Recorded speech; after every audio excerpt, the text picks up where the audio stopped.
Welcome to friends and colleagues across the globe joining us for today's webinar, Enabling One Health Surveillance and Early Warning Through Integrated Data Dashboards.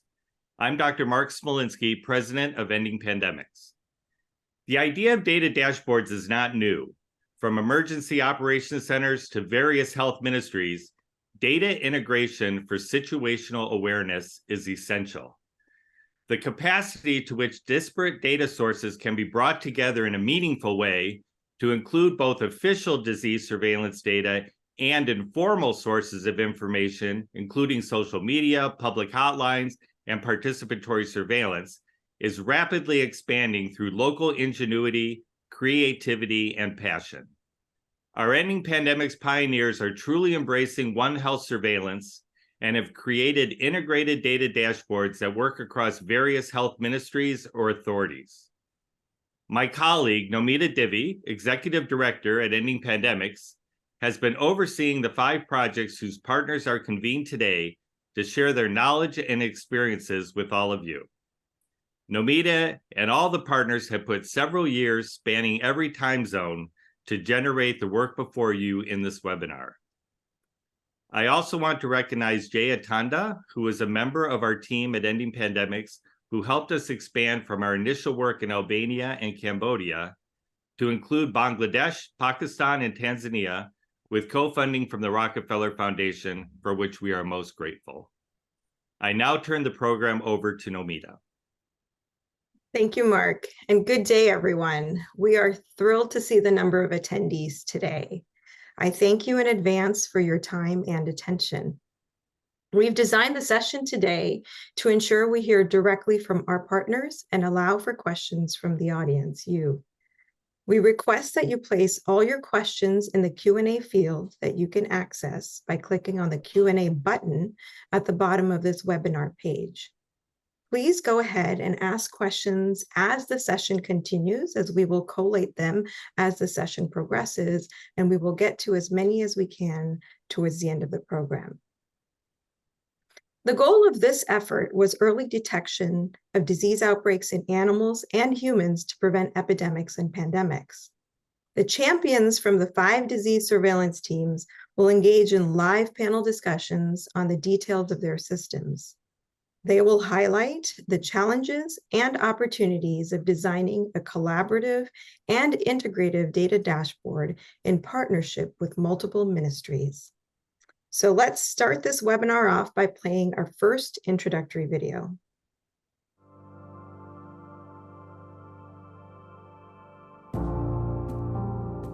Disease outbreaks happen every day across the globe. Some become regional epidemics, and others can become a pandemic, as we all now know with COVID-19. But remember, every outbreak has a beginning. The goal is to stop outbreaks before they start. COVID-19 has revealed many weak spots in early warning as a result of inadequate data sharing and visualization capabilities across the world. Health agencies responsible for pandemics and epidemic preparedness rely on data for decision-making for ongoing health threats as well as emerging threats. Different sectors, be it human health, animal health, and environmental health agencies, unfortunately often operate in silos. When crises hit, connecting the dots becomes an even greater uphill battle for timely action. The need for convergence of information across health sectors cannot be overstated. Imagine a world where outbreaks are stopped before they spread, where human, animal, and environmental data streams are able to merge into coherent early warning signals. This is now possible through One Health dashboards, allowing data integration across sectors for quick decision-making, comprehensive understanding of disease risk, and to inform timely, effective interventions. One Health dashboard is not easy because One Health dashboard, you see it and it's a digitalized system. But to go to this digitalized One Health, you have to go through a process.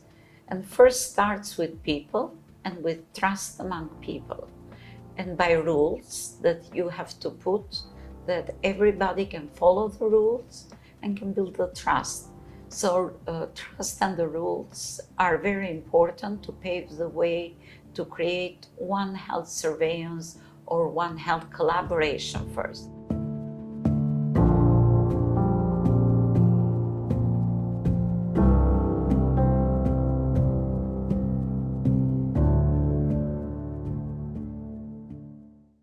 Allow me to introduce our esteemed speakers. Please excuse the brevity of the introductions. Bios of the speakers will be placed in the chat section. So we have with us today, Mrs. Chane Sui, co-founder of Kaosang. She has over 12 years experience in co-designing innovations to improve public health, education, and social justice for communities in Southeast Asia. She was instrumental in designing Cambodia's 115 national hotline, which was credited for identifying 90% of the early COVID-19 cases in Cambodia, and was the principal means of providing timely information to the public. Welcome, Chane. We also have with us Dr. Mersini. He is One Health expert and veterinary epidemiologist from Albania. He has more than 15 years of experience working in different government positions. He has had several roles in academia and advisory roles, and as well as designing policy frameworks. He has high-level technical expertise in developing surveillance programs and designing information systems. Next, I call Mr. Eric Beda. He is regional ICT specialist and a systems expert with over 10 years experience in designing and developing digital technologies, concepts, and solutions that support epidemiologists and health research scientists in capturing, analyzing, and verifying public health events and engaging with communities affected by them. Dr. Syed Mursalin is CEO of PAC One Health Alliance in Pakistan, an NGO working on emerging infectious diseases, prevention and control. Dr. Mursalin has over 30 years of experience in areas including health information systems, disease surveillance programs, and health systems. He led both the efforts of development and launch of the National Health Information System in Pakistan in early 90s and 2000s. And last, I will introduce Dr. Salim Usman, a physician scientist at the Institute of Epidemiology, Disease Control and Research, with over 30 years experience working in government services with the Ministry of Health and Family Welfare in Bangladesh. He is involved with national guideline preparation for various infectious diseases. He is also the General Secretary for One Health Bangladesh and is a member of the GHSE Advisory Committee. So I thank each of you for joining us on this panel today. We will hear from each of these innovators right after this short clip that highlights the need for One Health disease surveillance and how each of our partners are enabling this approach.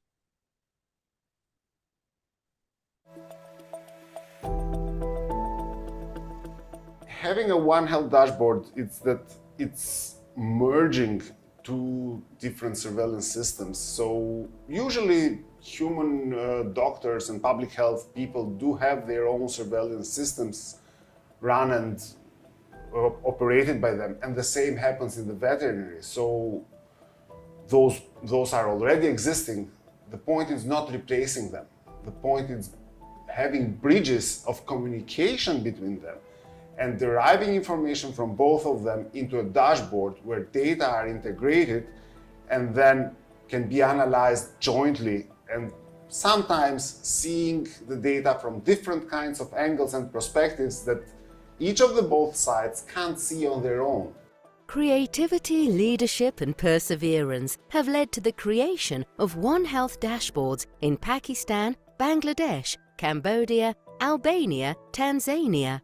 Various sectors are able to see the same information and track the activities of their counterparts. One Health dashboard is actually a new innovation in Bangladesh. So we are just having this new system established in the One Health Secretariat to have all the sectors relevant or stakeholders relevant involved. So we started with sensitization of the One Health community. Then we had developed SOPs and guidelines and the manuals, which were also developed by engaging participatory of all the relevant sectors.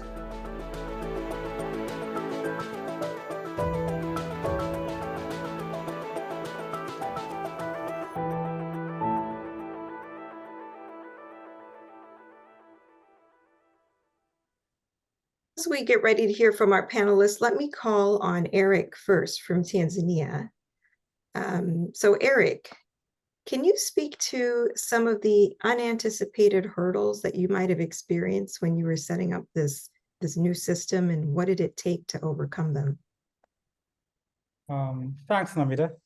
Well, I'd like to share that I think the turnover rate, especially of key personnel across the different sectors, I think that's posed the most significant challenge for us.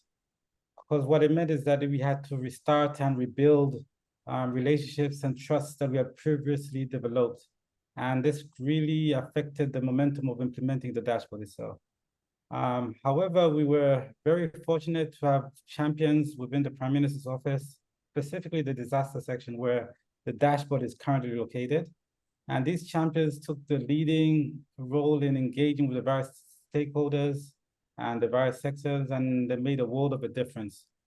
So I'll emphasize that the importance of working with the right people in the right sectors, with the right authority to convene the different stakeholders involved in the process, that can really make a huge difference in implementing these dashboards. Thank you.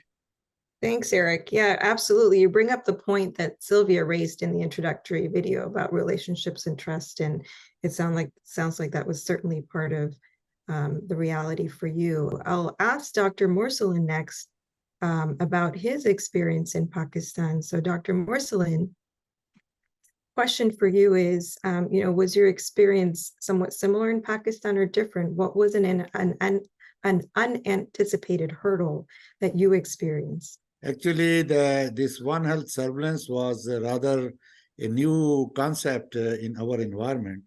You see the surveillance component. There were surveillance systems, but they were working in silos, and there was never an effort to look at what they are doing, and because you see all departments working separately.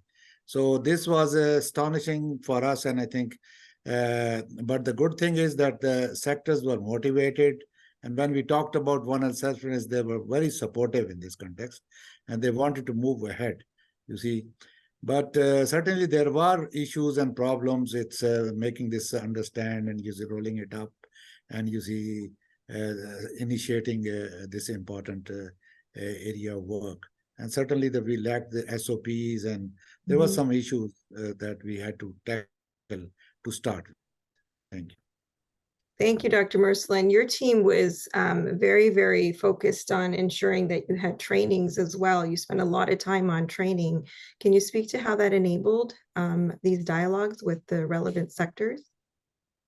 Yeah, I think, as I said, that you see the departments were working in silos, and they were having trainings and capacity building in specific areas of their own sectors.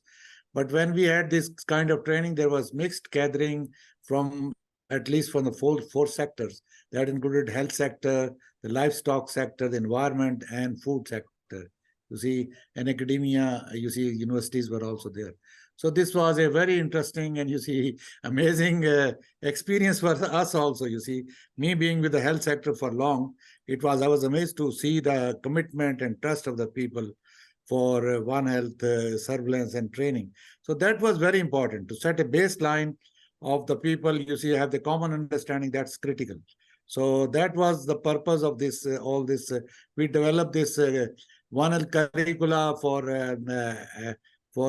academies and for, you see, the public health and animal health schools. And those curricula was utilized in the training of multiple participants. And that was the point, where the baseline information, you see, the ground foundation was laid for the development of One Health surveillance program. Excellent. Well, thank you for that detail. I'll next call on Dr. Mersini. So Kuchum, you and Sylvia have worked on the system in Albania for several years now. And as we saw, Sylvia talks a lot about trust and rules, and you did actually as well. What did you find most challenging in socializing this approach and getting it to practice? Well, I mean, challenges exist in every day. Even within the sectors, there are challenges. So the trust is built by bringing people together, letting them to know each other, and then working together to a common cause. And in our case, for example, we worked many years, even before we had the One Health platform. We worked together by tackling brucella and anthrax, which are zoonotic diseases. And that gave the opportunity to get people to work together and then overcome the institutional challenges, because there are institutional challenges, there are professional challenges, there are approach challenges, because different sectors tackle different angles of the same problem. And so harmonizing them, it's a challenge in itself, but we did overcome by building trust, by letting people work together. And eventually with the One Health platform now, life is much more easier because the information is quicker and it's less labor intensive. Because I remember we used to get pieces of paper, stick together and share among us, and it took time. But now with the One Health dashboard, data flows are faster and less work is required by people now. Excellent. Well, really happy to hear that that's actually in implementation and serving the purpose that it was built for, and will continue obviously to grow. I'll ask the next question to Ms. Chane from Cambodia. What hurdles had you not anticipated, and what did you do to overcome them with your team? Thank you very much, Nomita. Quite similar experience like our colleagues from other countries. So Cambodia too, like the collaboration between human animal and including also like the environmental, it has like in the context of like in person and not like systematically into like the digital platform. So the concept that we introduce is something that really the starting point of bringing the digital platform to enhance the disease detection. So the hurdle part, I think the first and foremost would be we quite like focusing on working with the stakeholder, human and animal at the national level. We start from the top first. Aligning with the objective and looking at how might we actually utilize the same platform to support both of the case. But at the same time, we also pay attention about acceptance at the provincial level, at the field level, that people will use it. So we also had a separate field visit to assessing the context on the ground, and then to also take an opportunity to also check the whether people having knowledge and skill to adapt from paper to using the digital platform.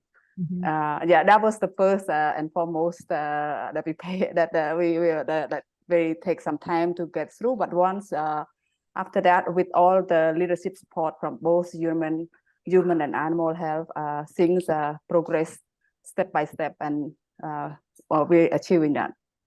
Thank you.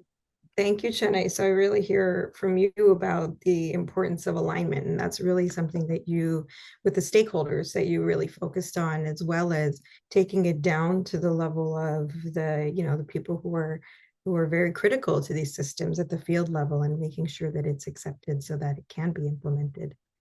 Thank you. Okay, so I will ask the last panelist now, Dr. Salim, the similar question. What has been your experience in Bangladesh? What hurdles challenged you the most in setting up this system? Thank you. Thank you for having me. You see, Bangladesh One Health initiative started in 2008, but we were not having this partnership institutional shape. So eventually, over the years, we thought that the partnership is more of a friendship than having something doing about science. we had One Health Bangladesh, One Health Secretariat in Bangladesh in 2016, but still the partnership was not totally institutional ownership. So what we do in Bangladesh, we took the advantage of this One Health event-based surveillance data dashboard, a cost-effective approach to have all the One Health line departments and ministry on board. That means we took the training a little differently. We did orientation, so there is ownership. We had them, develop the documents which will be required for data dashboard.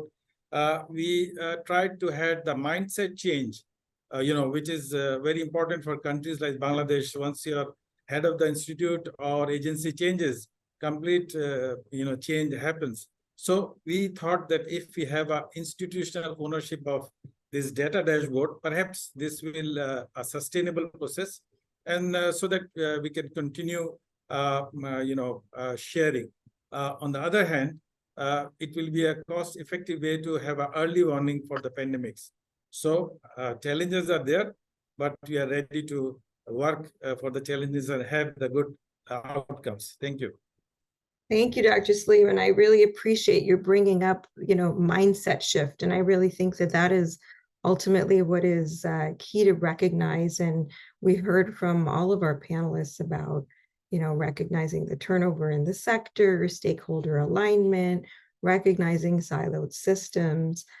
Your team took a very structured approach with focusing on SOPs and MOUs and really further establishing those friendships to materialize into a more institutional structure. And so, yes, I think keeping in mind that mindset shift that you brought up is so critical. So now I would love for us to listen to a short clip on what it takes to socialize this approach and how we might track performance.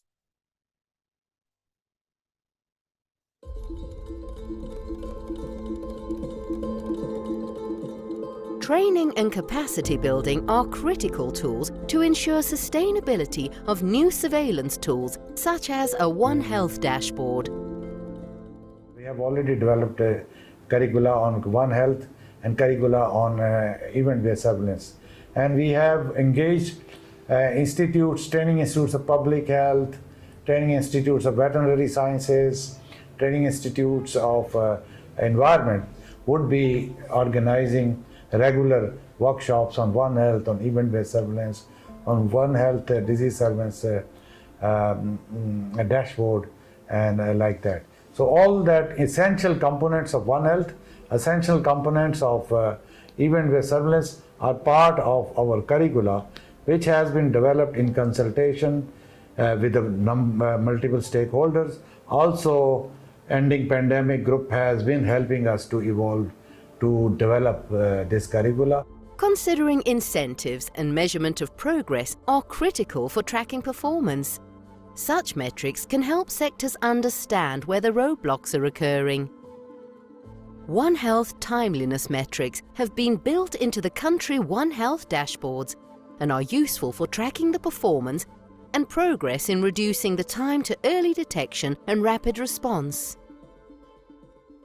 The comparison, the milestone, the One Health metric milestone is something new that we actually apply the metrics from the One Health metrics from the ending pandemic to the system, and it allows the ministries to be able to see the progress from one stage to another. For example, from onset date to verification to investigation. So you can see like the stage of progress from one stage to another. So basically, at glance, it helps to provide insight in each of the steps and what action has been taken.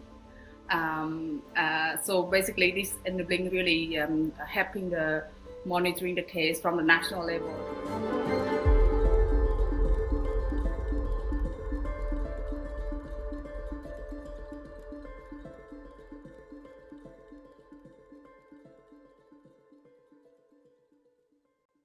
All right, so we just heard about the key features of these dashboards, and some that were highlighted were certainly metrics, timeliness metrics.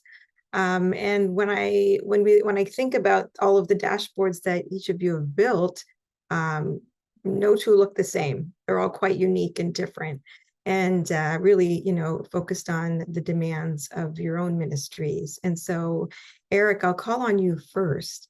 What key features of the dashboard were most enabling to your stakeholders for One Health disease surveillance? Oh, thanks, Namita. Well, to give you some sort of a background, the situation in Tanzania is that it's such that the human health sector has quite advanced when it comes to digitizing the disease surveillance and in general electronic disease surveillance. And they've got systems in place that capture a significant amount of data. Unfortunately, it's a different story for the other sectors, especially when we're talking about the animal, agriculture, and the environmental sectors. These sectors aren't as technologically advanced yet, and they lack mature systems that can seamlessly integrate with the platform, with the dashboard. So we ended up with a situation whereby most of the data, the primary source of data, would have been from the Ministry of Health, from the health sector. And that really wasn't able to match or merge or bring in the concept of sharing of data if only one sector shares data. So during our development of the dashboard, we also had to incorporate features that allowed us to collect data directly from the public using various methods like SMS, using Apia Data mobile app, USSD, chatbots. We integrated with WhatsApp and Telegram. Also data mining from Twitter feeds within the geospatial, within the radius of Tanzania. And another key feature was that we also employed or established a call center whereby the public would call directly in and report business information. Now these information was shared on the dashboard and it served as alerts with the different ministries responsible for these sectors. So it has been proven to be incredibly valuable in helping these sectors to initiate investigations and take appropriate actions as they share the data across. Thank you.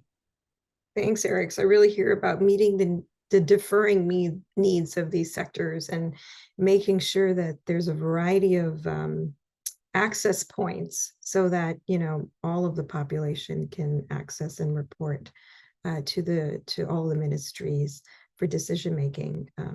Great. So Chane, in the video, I hear you talking about some of the capabilities of your platform. You talk about metrics, but what are the key features of your dashboard that you find really enables your stakeholders in One Health disease surveillance? Yeah, thanks, Nomita. So the platform itself, so we were looking at bit two. One is like the data is entered by from the field. So once they enter the data, any of the suspect or new of the outbreak event, that means that will go to the system and the national can see it. And the main function, I will just like other things, but I think I'm going to focus on the main things there in the dashboard is on the timeliness and milestone and timeliness metrics that we actually following the ending pandemic timeliness and milestone and timeliness metrics, and that actually building into the system. So when a new case happening, that the case center will be locked, and then when the progress updates, when the field people, field officer go for investigation, verification, the progress of it can be seen, by all the teams. So that is really, I think it's one of the things that are really powerful in terms of information and how turn the dashboard presenting it. Mm-hmm.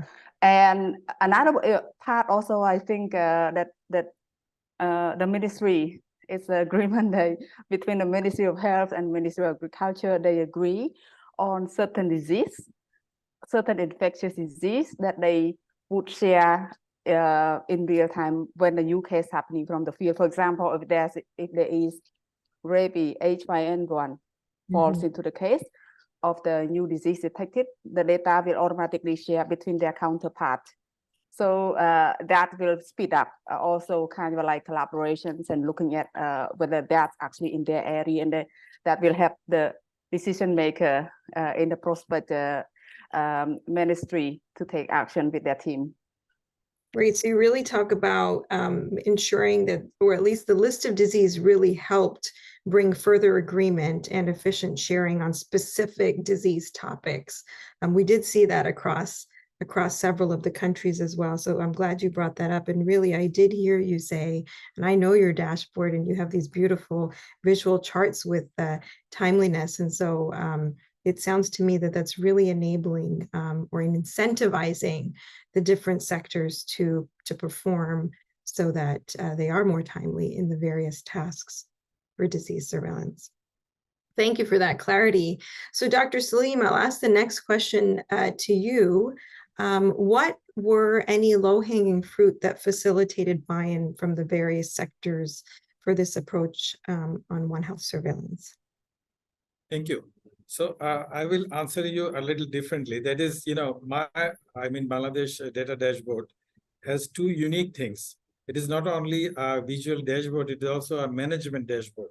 So that if you go to the dashboard, you can have a public view of all the events or incident happening in Bangladesh in infectious disease. It's open to everybody. But when you have an event-based surveillance or outbreak investigation, then you have some outbreaks which the government might think that they will release it a little late. So any sector, they can block even from other sectors to view that, but they can, again, open it for other sectors to see. Again, they can open it for the public view. So we are open to any disease happening in Bangladesh, but not all people, especially specialists or public, can see it very quickly.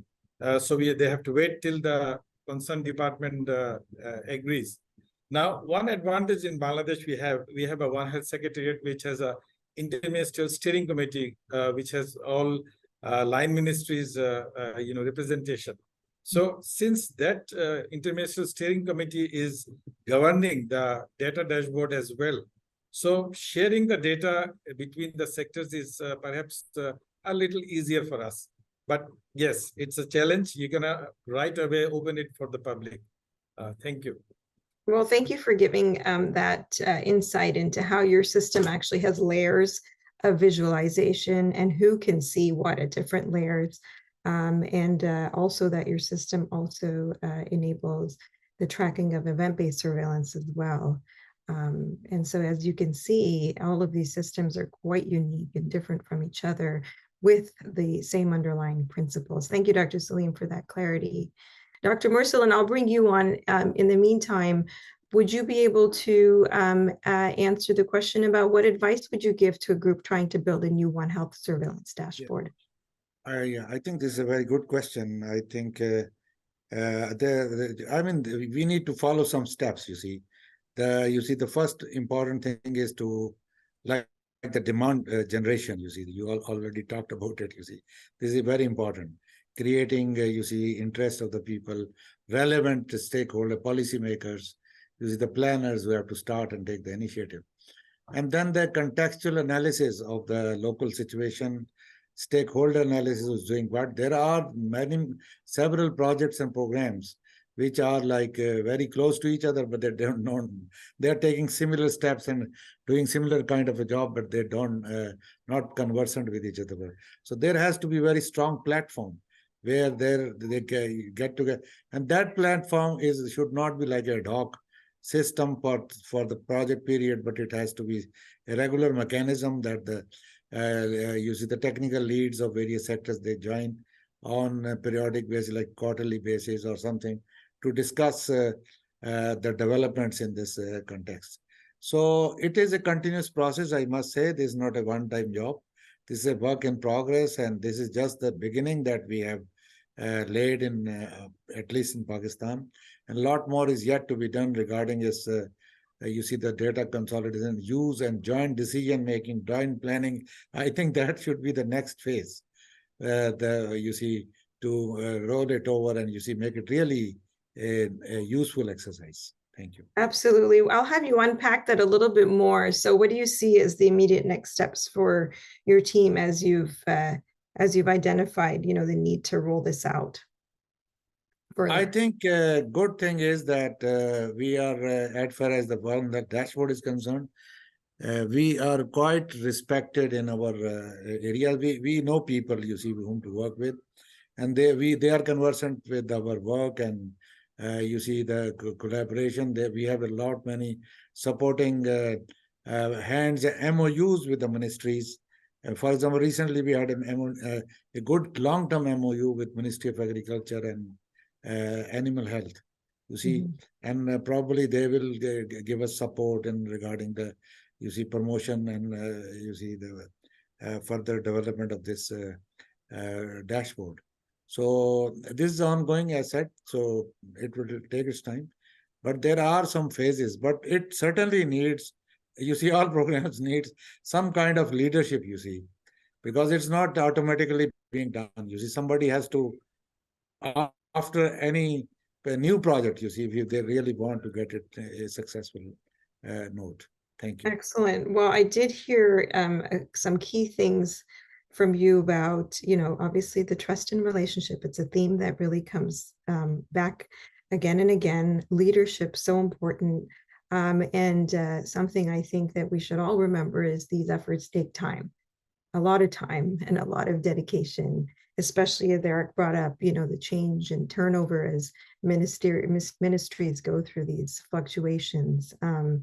And then also recognizing, as we heard from each of your systems are so unique and different, and that it's not a one size fits all, but really understanding what are the requirements of your stakeholders and building accordingly.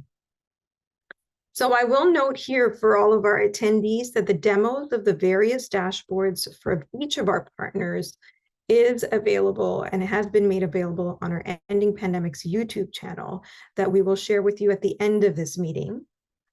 So please be on the lookout for that, and you will really get a view or glimpse as you look into those films about how these systems are built and the intricacies and of those platforms. So now let's play this last clip that we have prepared for you before asking our panelists our final question.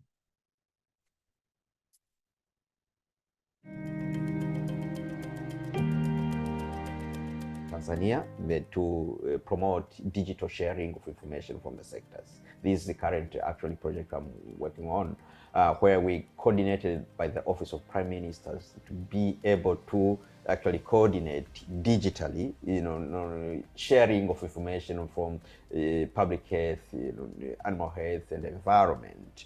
And therefore we have like a common dashboard shared by all these sectors so they see in real time. This has actually helped very much because we had in year 2017 another outbreak of Rift Valley fever, where it became a blame game because it started actually in, you know, cases in animal health sectors, but you know they actually didn't report to the counterparts in human health. Therefore, it became a blame game. So this time we are doing away with the blame game. We want to share information well in advance, share the early signals so that we can actually help to push each other and therefore actually respond in a timely manner.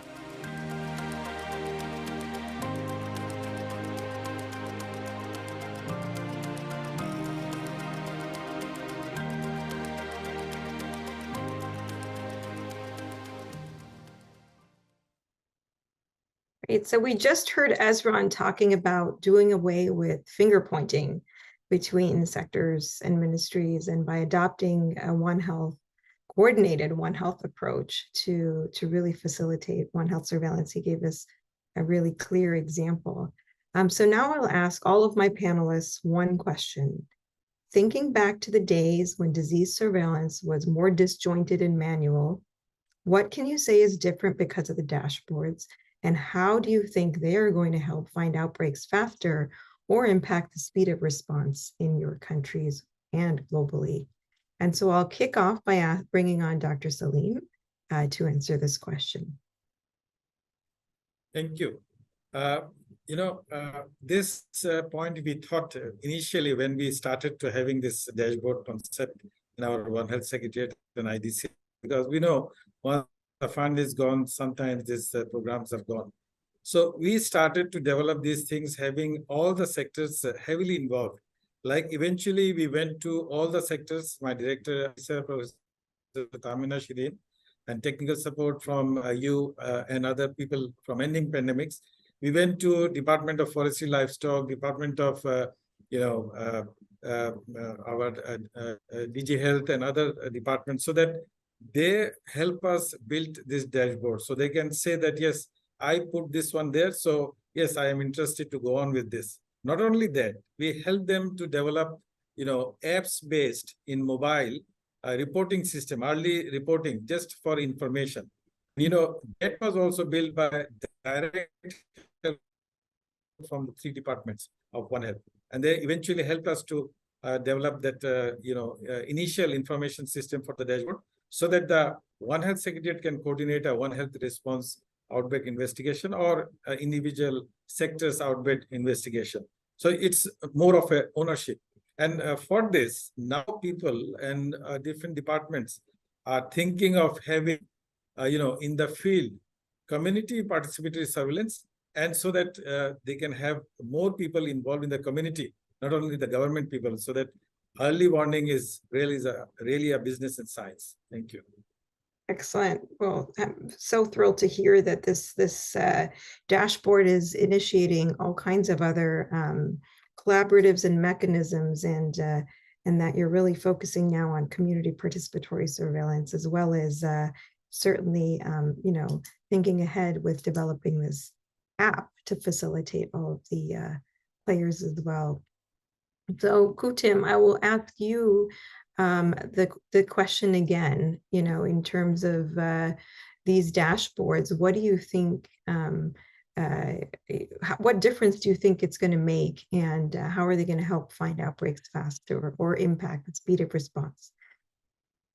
Now, I mean, in our point of view, a dashboard and all the technology involved with the dashboard related to data capture, it's not just the technology, but it's also a way of doing our work to find outbreaks. So we implemented different sources of information. Apart from the traditional surveillance, which is case-based surveillance, we enhanced the dashboard with event-based surveillance, which collects information from the communities, because those are the first ones which see any issues, especially in animals which are either dead or sick, or even outbreaks in humans where they got a cluster of their relatives or whole villagers sick, so they can report, meaning that we get a signal far beyond faster than the usual case-based surveillance.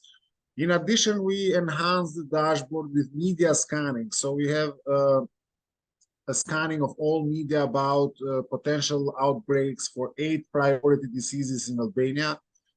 So that those technological advancements help to react or to bring the information faster than you even get a case. On the other hand, a case-based surveillance, when integrated, are very useful for the both sides, for both services, because a sick animal, although there is no sick humans, if the disease is zoonotic in the animals, that's a bell ringing from the human health that something is ongoing, so it can be considered as an event. And the same happens with a zoonotic disease in human. Of course, there is a source animal, so we have to start an investigation and find it out. So we vice versa help each other to find cases faster, and with the help of the community, we have more eyes and ears on the ground. Absolutely. So really, I hear you talking about a new way of doing surveillance, and you're really talking about this bidirectionality that impacts not only early detection, but potentially a prediction of something that might happen in human cases, right. For example, when it comes to zoonotic diseases, but really the priority diseases, or having that priority list as well, is really helping both sectors to work together. Absolutely. And so thank you for sharing that perspective. I'll ask Chane, if I could bring you on the screen now. What do you think the impact of these dashboards are going to be? Yeah, like if you thinking, I'm just when you asking that question, like I was thinking in my head, what without this, thinking back, what would it be? If you talk about like informations and the speed to compete with the transmission of the spread of the disease, right? So what we're trying to do, comparing to the traditional one, manual one, where people would call, the information passed on from one to another. First of all, it could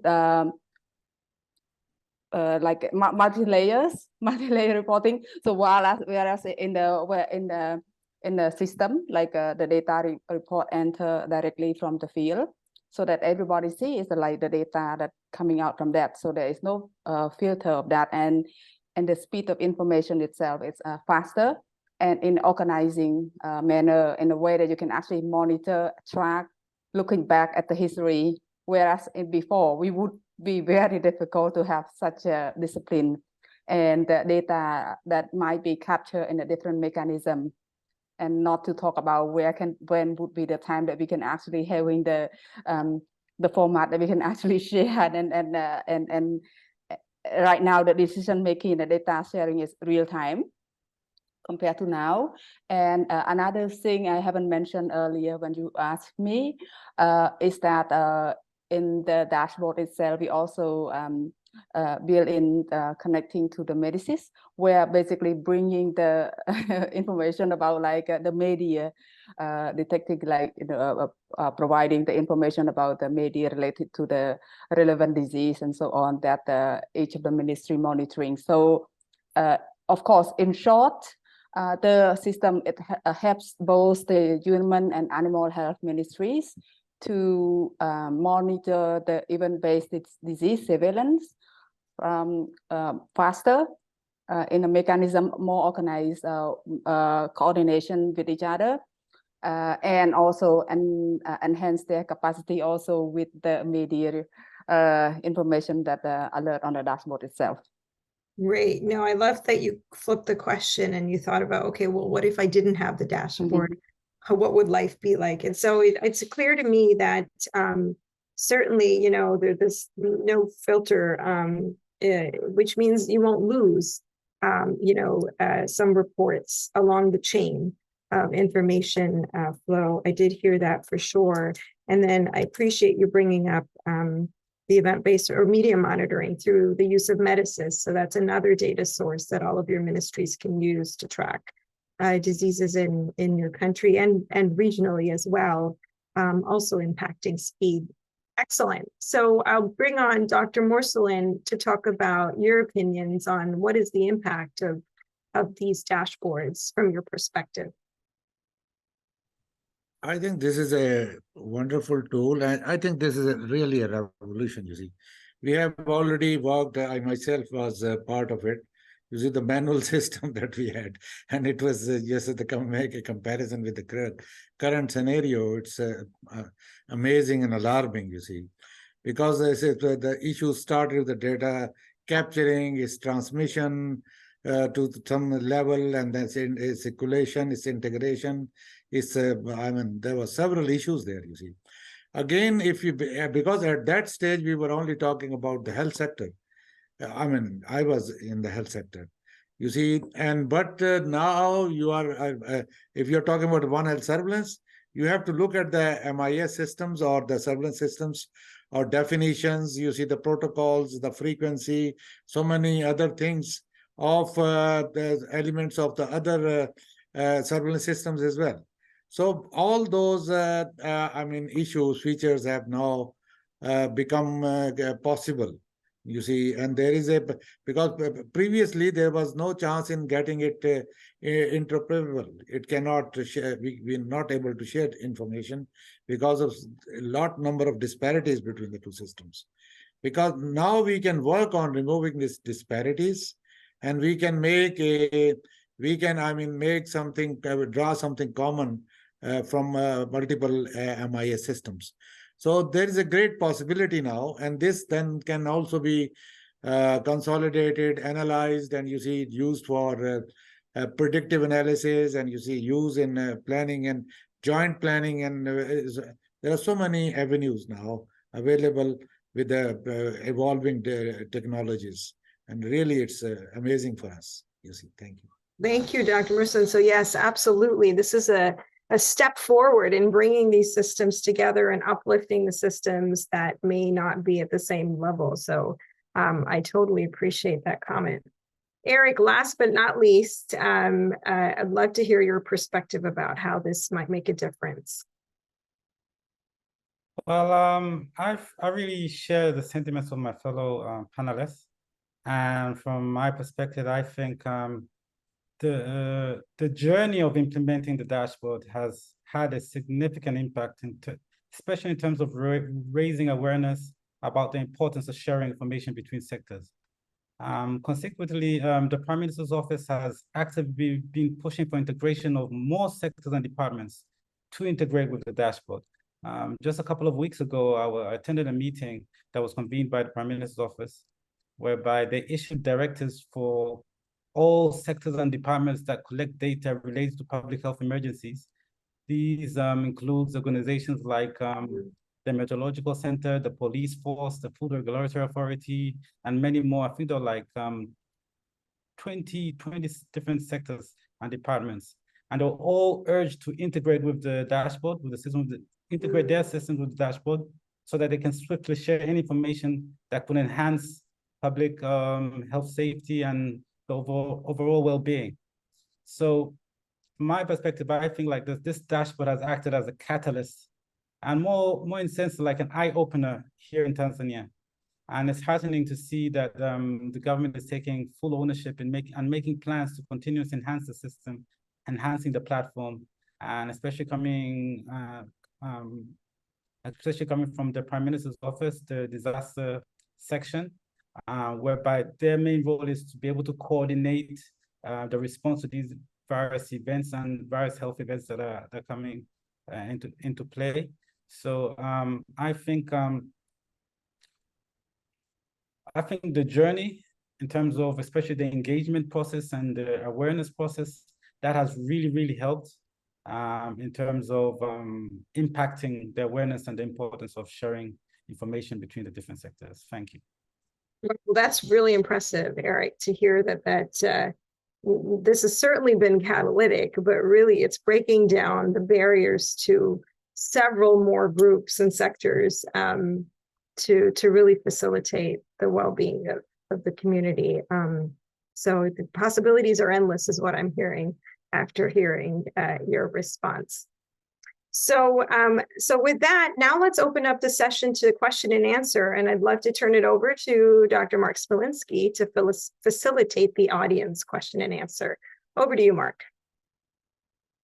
Great. Thanks, Nomita. Thanks to all the panelists for really very interesting conversations. We have many questions that have come in during your panel discussions, of which I've tried to curate, and we'll get through as many as we can.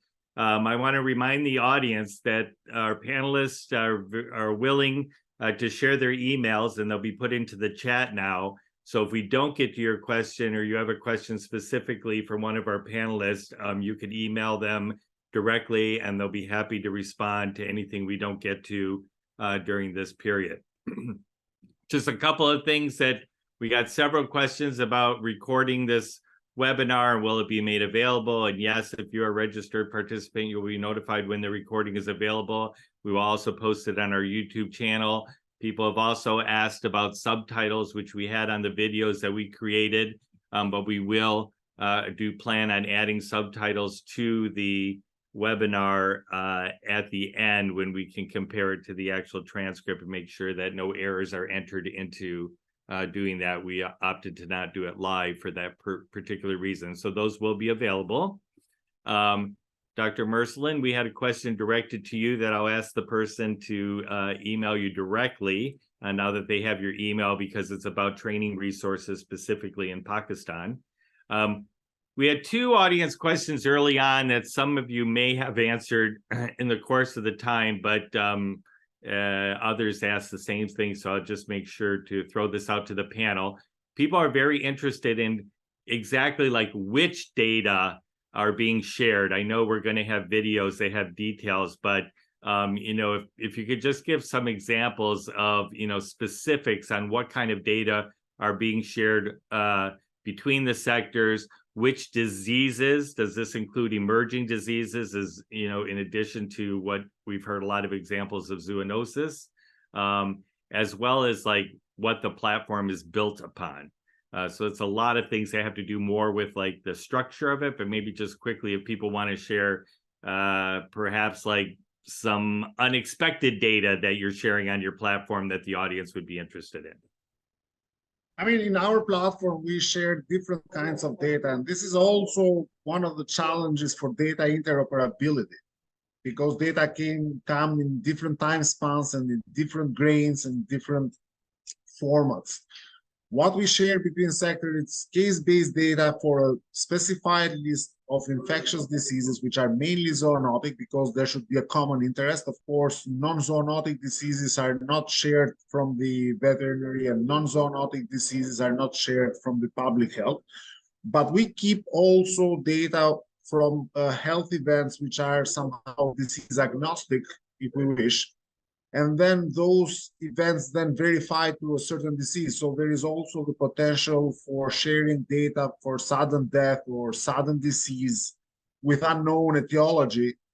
And that's helping for the future disease X to know far beyond than we name the disease. So that's the kind of data we do share. For the media scanning, we have 8 priority diseases that we do collect information, and we share it both sides, and both services do their own investigation to verify this media rumor.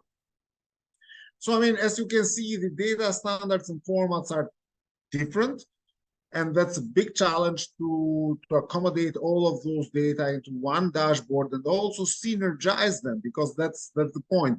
Sometimes we start from the unknown, like a health event or a media alert with no disease, and then we follow through until we name the disease. So it's a continuum of processes and actions taken by both services to find which disease we are dealing with when we have alerts from the media or health events reported by the community. Meanwhile, for the case-based data that we do share, I mean, those are pretty good data, are standardized data, the traditional surveillance systems, which are easily joined by time frame and by geolocation. So we do a time and space connection between those kind of data. Thank you, Mark. Over. Great, thank you, Kutum. Chane? Yes, thank you, Mark. So for Cambodia, the ministry share the events between each other. Like for the human, Ministry of Health share 8 events that related to infectious disease. So any sort of event that fall into that 8 disease, it will be shared with the animal health group, the Ministry of Agriculture. And for the animal health group, also they set to share event related to five disease with the human. So so these are the decisions by the ministries themselves, and I believe this also in the future it might change as well. As like new disease emerge, and the decision of the ministry for the change in the future.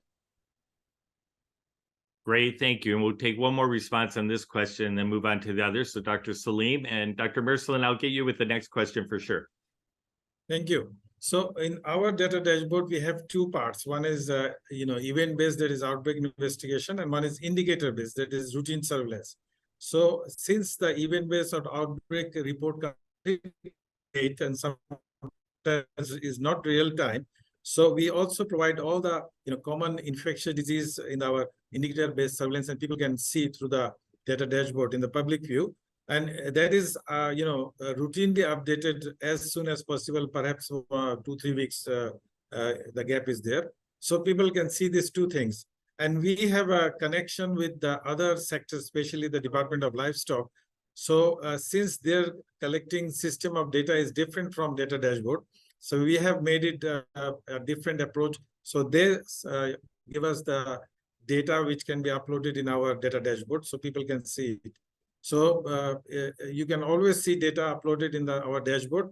It might be event-based, it might be indicator-based, but it'd be for sure very useful. Thank you. Great, thank you. And Dr. Mercelin, I'll let you add to that, but let me add another component to the question that you may want to respond to as well, and for others to think about. So in addition to some of the data sources we talked about here that we're hearing about in the human health, since this is about One Health, people have interest to know how much like environmental data, so like data from protected areas from SMART or Earth Engine to look at more environmental things, as well as we have questions about wildlife, since we know wildlife surveillance is, severely underfunded. Are you getting any, or what kind of data are you getting on wildlife as part of this dashboard? But feel free to answer the question about other data sources too, Dr. Mercelin. Thank you. So I've already explained that you see as server systems are concerned, you see the public health server systems are comparatively better structured and better established compared to even the animal health server system. You see that there is an animal health server system, but it's not as good and as established as the human health server systems are. But the environment and you see the food components are really very weak, you see. And there are only very selective indicators those are being captured there, you see, that's it. And again, in our case, we have like two components.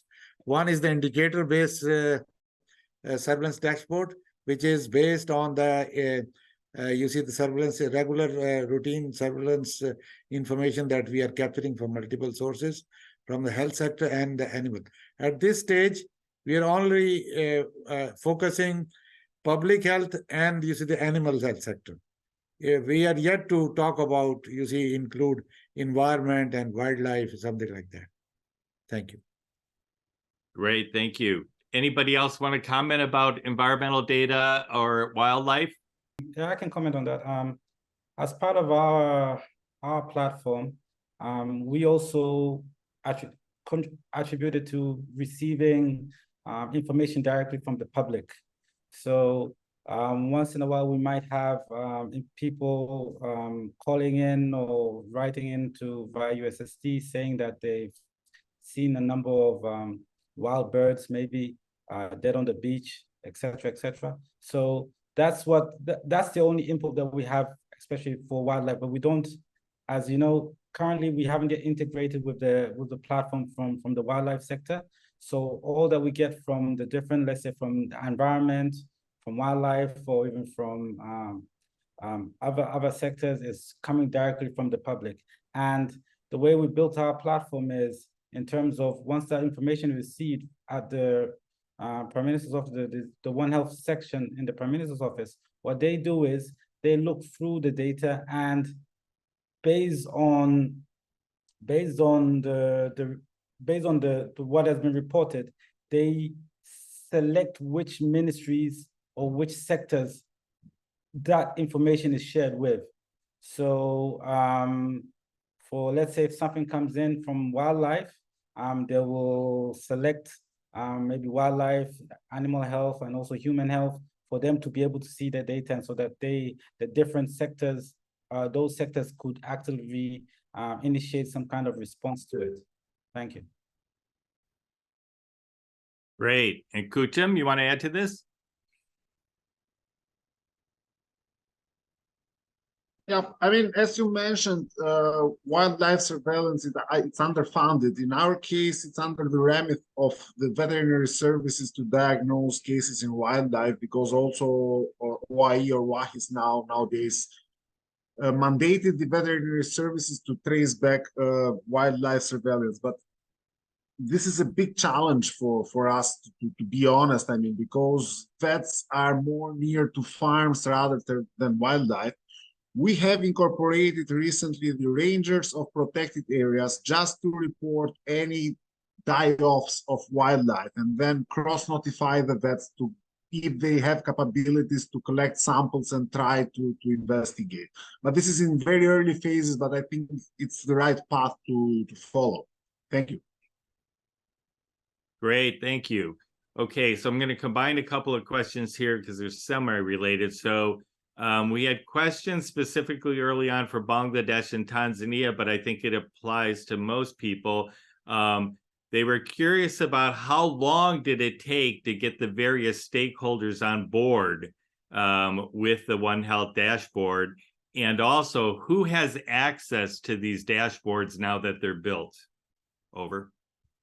So, as I said earlier, that One Health practice in Bangladesh actually started in 2008. Was to have an institutional shape, it took quite some time. And in 2016, we had One Health Secretariat Bangladesh. So that is the, center point for having governance of our all One Health activities. So since establishment, we needed a ownership of this institutional shape. So we had this One Health EBS data dashboard. And anybody can get access to it except the internal part, which is management part of the respective sectors of One Health line ministry. Otherwise, the public view, it is open to all. You can just go and watch it, no problem. All data are there. And the owner is now One Health Secretariat, which has representation from all the One Health line departments. That is forestry or wildlife, animal health, that is DLS and public health. So ownership is government of Bangladesh. Anybody working in One Health has access and they can use it. No problem about that. So we want to make it more sustainable and more easily accessible, so it is useful for the people. And when something is useful, then definitely it will be sustainable. Thank you. Great. Anybody else want to add on that point? Eric? No? Yes. I would say, like, for the system, the platform in Tanzania, it took well over a year and a half, I think slightly more, to build and to and to deploy. I think the main, and as we described earlier, the main sticking point is, I think, is the building of trust and engagement. And for our case, it was very, very helpful for working with the Prime Minister's office, because they have the authority to convene the various meetings with different sectors and different departments. So it became a little bit easier in terms of being able to convene the different sectors, ministries and different departments into one room and have the awareness and have those discussions to build trust, to build a disease or data sharing list and the various SOPs that are built into the platform so that data can be shared across. So I think to add on to that, I think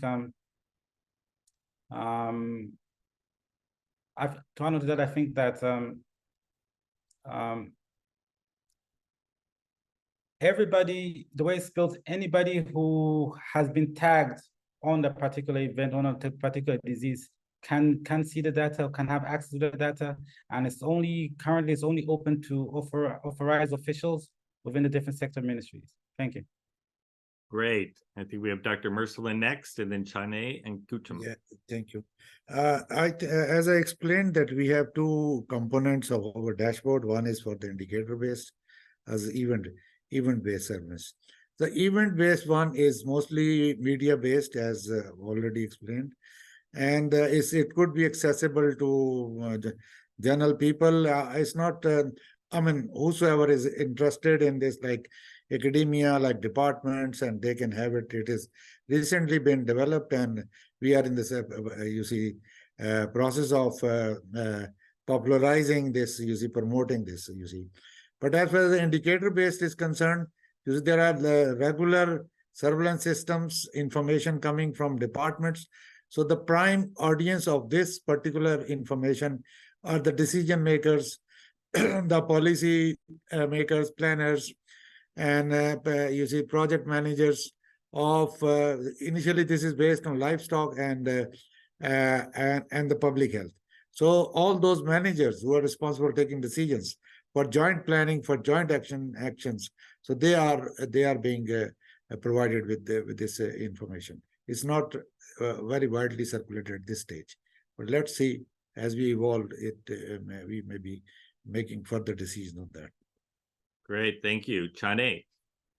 Yeah, thanks, Mark. The system in Cambodia, basically, it's not like for public use yet, right? Because it's for the event-based disease surveillance. It's access used by the Ministry of Health and Ministry of Agriculture, the national and the provincial level. And right now, looking back, like the question about like how long does it take us to onboarding and designing. So I would say it's about like the first year that was our concentrations of like working with all parties, stakeholder, and even with of each group itself at the national level, designing indicator that fit for their human health or the animal health. And also including the working in the field also to ensure that we understand that the field user can use it, they have the resource to use it, and prototyping during that first year period. So I think the first year period is a very critical moment. Yeah. Great, thank you. And Kutum. I just wanted to share a different angle from Eric's end, because Eric had a top-down approach, or at least that's how it works in his own country. But we have a different experience in Albania. We have a bottom-up approach. And this is also maybe a recommendation for all the participants in the webinar. If they want to build not a dashboard, but to build a true One Health, we choose in Albania brucellosis, a real problem of both sectors. And we took this as a flagship disease to tackle it at first. And then we build the trust in the local levels, we build the trust in the middle, upper management, so on, step by step, until we reached at the top level of the ministry level to just formalize what was already a reality. So we had a different approach, but I think any country trying to develop One Health should start with the flagship disease, either be avian influenza, either be brucella, either be anthrax, name it. But start working on one disease, develop the concept, work together, and then eventually you will convince the top-up guys, and eventually you would come to a solution of a dashboard, which then would make your life much more easier to share information and to harmonize actions, because sometimes it's not easy to have joint action. But with a dashboard, you could have harmonized action. Each one does his own job, but then sees what the other is doing, and that means harmonizing and going together to stop the disease spreading. Thank you, and over. Great, thank you. So as you can imagine, we have several questions about cost. So if anyone wants to share some perspective on what did it cost to build these dashboards, who's funding these dashboards, what is the long-term sustainability plan within your systems to maintain these dashboards? So I'll go ahead, Salim. Thank you. So, any program or project, or wherever it is in a country, the main contributor is the government and the people working behind it. But yes, you need technical support from international agency who are, having experience and who have experts working in this field. So for us, the technical support was ending pandemics from USA. And you can see the gentleman, Mr. Mark, you have seen already Nomita, and there was a big team, Elizabeth and all others were the technical experts who were behind this success story. And government of Bangladesh through One Health Line Ministries contributed not only in terms of funding, in terms of human resource as well. So it's your objective and the long-term sustainability your plan that depends where you can. Great, thank you. Kutum.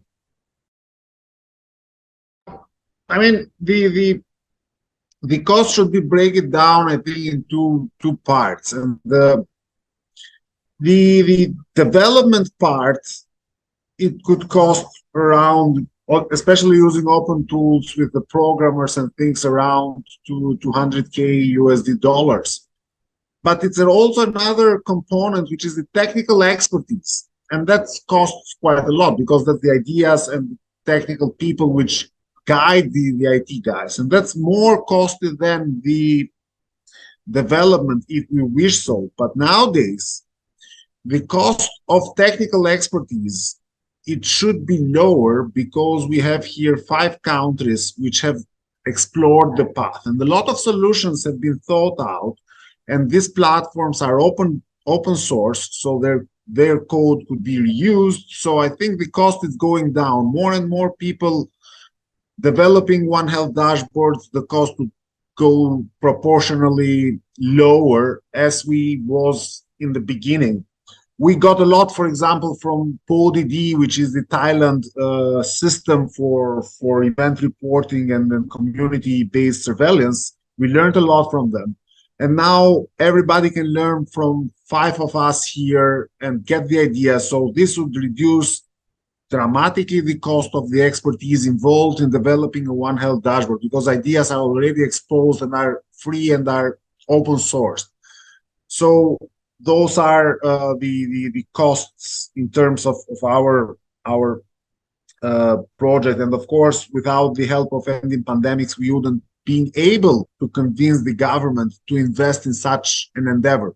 But now we are in the process that the government is very much interested because it's seeing benefits. So the whole platform will be hosted into the e-government, which is this governmental data center, and therefore all the maintenance, all security issues and everything, which are again costs, will be covered by the IT department of the government. So that's the security and the sustainability of such a platform.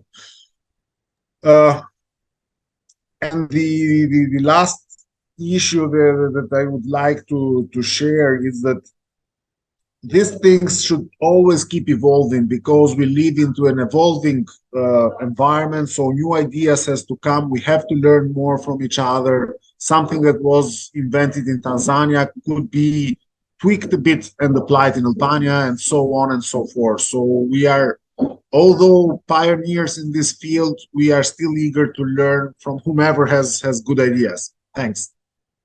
Great, thank you. Chane. Thank you, Mark. The cost is a very good question. So to us, when we implemented the project, it cost around 200K. But I want to bring to here, for us, when we implemented the technical team, the software, the design technical team, they are local. They're in Cambodia. So that means the local costs in there. But we also, the cost in there included also the training to the 25 provinces for human and animal health, and getting that implementation for a few years. And I would say that from country to country, we need to be mindful that the copy and paste is not exactly the same, because we need to be very much thinking about the context of the user in that country. Even in Cambodia itself, when we do it between the human and animal health, we design the system with everybody, and then with subgroup, and then inside that, specializing it, making sure that it captures the context of each of the group that they wanted to have, while everything in the same name of the system. So it has to be very much, we very much pay attention into how we design this for in the local context. And also I want to say also that for us, we're fortunate also to have the support from Ending Pandemic to design and deploy the system. And now both ministries are using it. The project is finished. The ministry both are using it in their own ministries, share the same resource to run it, the server and so on. But I want to also acknowledging thank you to the Ending Pandemic for when we build the milestone and metrics into the system. I must say that would not be possible without also the help from the expertise from Ending Pandemic, from Adam specifically, also, like, of course, like the team that help us, guiding us, help reviewing, providing feedback, and like kind of until we come out to the final system, of course with the local feedback, but also the expertise internationally also that bringing in here. Yeah, thank you. Great, thank you. And Eric?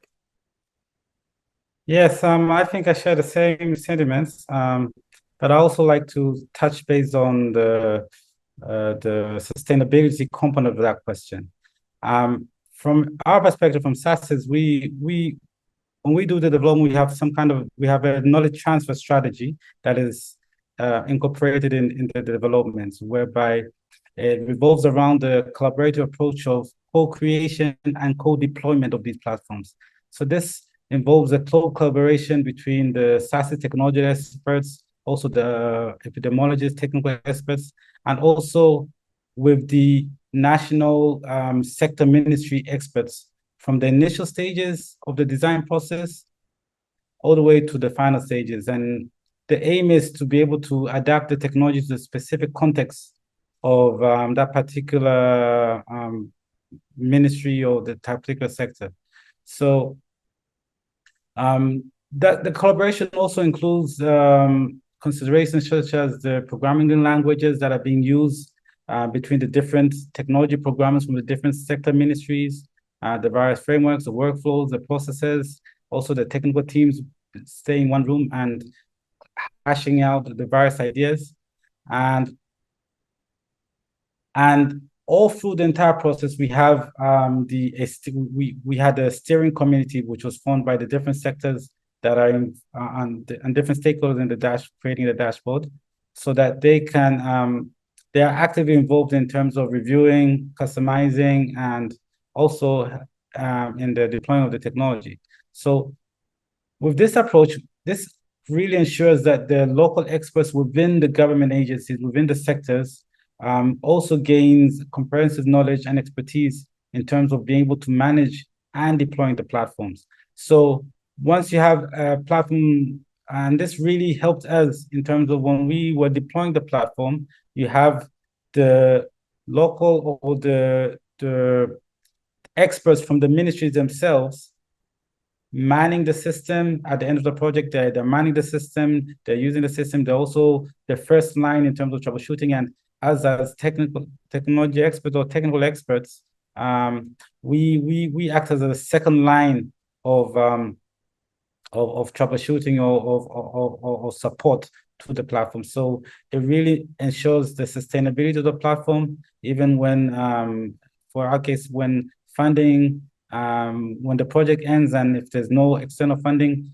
as we build ownership with the institutions itself, they also include in their budgets and the funding can continue with inside, but also they have also through the design process, they have the technical expertise to manage and back up the system. So I think when we're looking at sustainability, it really needs to be a collaborative approach so that at the end of the project, you have trained and personnel who can manage a system within the various sector ministries. Thank you. Great, thank you very much. So we're coming up very close to the end of the session. So I think with that, I'm just going to thank the panel for answering all the questions that we could get through. I'll remind the audience that you have the email addresses of everyone in the panel. So if you have specific questions that you want to email people directly, that's great. I'm sorry we didn't get to many of the other great questions. If you have more general questions, you can feel free to email those to us at Ending Pandemics. Probably best to send them to Elizabeth at Ending Pandemics. And we can coordinate a group response if there are more general questions, as there are many we can get through. So with that, I want to turn it back over to Nomita to close out the webinar. But again, my personal thanks to the panel and for all of you out there who took the time to join us today. Thank you, Mark. And so I want to give a heartfelt thank you to the panelists of this session and congratulate each and every one of you on spearheading and championing One Health surveillance through the use of One Health data dashboards. You truly are pioneers. We will make the recordings of this session available to all registrants and also posted on our YouTube channel. So please stay tuned for that coming to your inboxes. I'd also love to let you know that for those who found this session interesting, we have another session on November 15th, where we will hear from partners who have designed action plans for crowdsourcing disease surveillance through bidirectional engagement of communities. We hope you will join us for that as well. So with that, I thank each and every one of you for attending, and I close this webinar. Goodbye. Have a good day.